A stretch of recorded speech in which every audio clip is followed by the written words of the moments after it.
Good morning, students. Today we will start the story of lightning topic of chapter number 15 of some natural phenomena. So इस topic में हम लोग ये देखने वाले हैं कैसे एक अमेरिकन साइंटिस्ट बेंजामिन फ्रैंकलिन ने लाइटनिंग का डिस्कवरी करी। इसके लिए सबसे पहले उन्होंने सोचा कि एक थंडर स्टॉर्म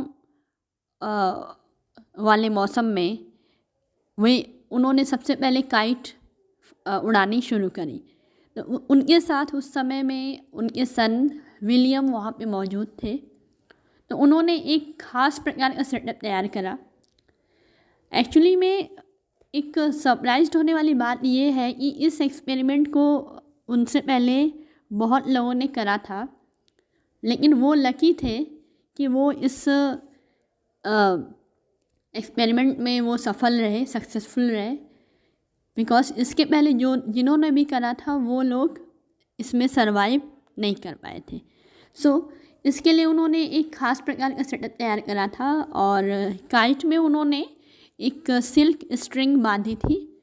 सिल्क स्ट्रिंग को उन्होंने आयरन की से बांधा था और आयरन की को उन्होंने एक मेटालिक वायर से टाई किया था। When he have started to fly a kite, he do not touch the metallic wire. He only touch the silk string with his hand. उन्होंने सिल्क थ्रेड को पकड़े रखा था और मेटालिक वायर उन्होंने नहीं पकड़ा था, इस वजह से उन्हें शॉक नहीं लगा।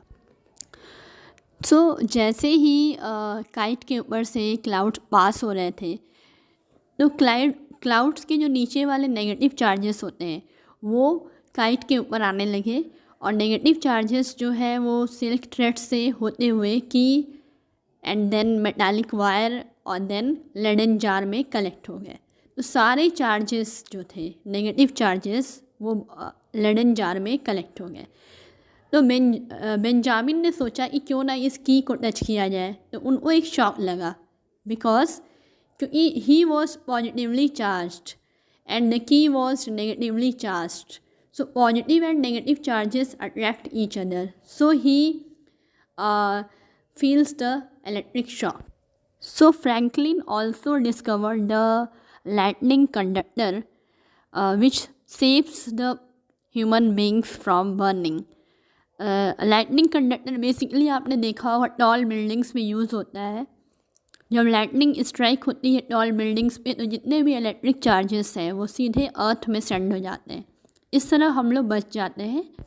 Our next topic is lightning and thunder.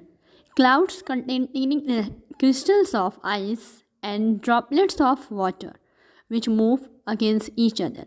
This can cause huge amount of charge to build up in clouds.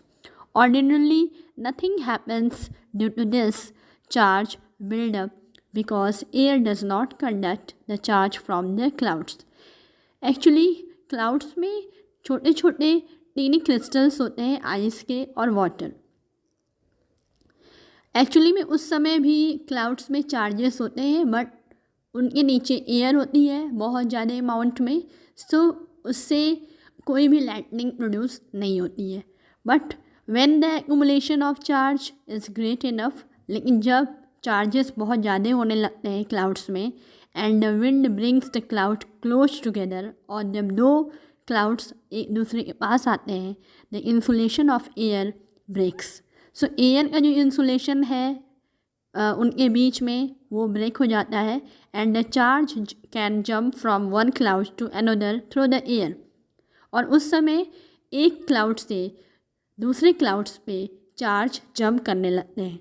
The passage of electric current in air due to movement of electric charges is called electric discharge. और इस electric discharge की वजह से lightning produce होती है और lightning के produce होने के बाद जो एनर्जी रिलीज़ होती है उससे जो ज़मीन पे मौजूद एयर है वो हॉट होती है और हॉट होने के बाद ऊपर की साइड में एक्सपेंड होती है इन्वायरमेंट में, और इन्वायरमेंट में जब ये हॉट एयर एक्सपेंड होती है तो एक्सपेंशन में वाइब्रेशन होती है इन्वायरमेंट में, और इसी वाइब्रेशन को हम लोग थंडर का नाम देते हैं, जिससे हम लोग बोलते हैं कि बिजली बादल गरज रहा है, इसको हम लोग थंडर के रूप में जानते हैं।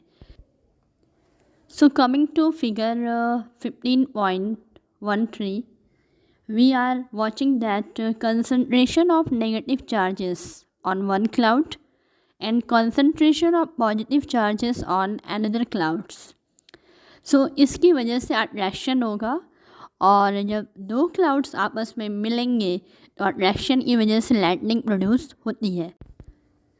So any cloud contain two parts, upper parts and lower parts. Upper parts consist of positive charges and lower parts consist of negative charges. और ज़मीन के ऊपर वाला जो पार्ट होता है, कोई बिल्डिंग है या ट्री है, तो उसके ऊपर भी पॉजिटिव चार्जेस होंगे। तो पॉजिटिव चार्जेस जो है और negative charges of the clouds will attract each other and they will produce a kind of spark on large scale which is called as lightning.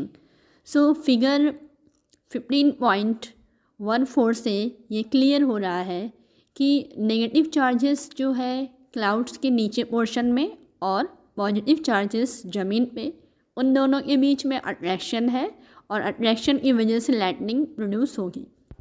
So lightning comes before than the thunder.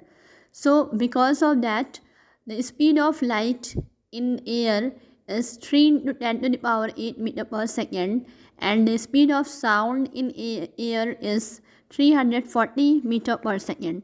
So by this value we can estimate light travels faster than sound.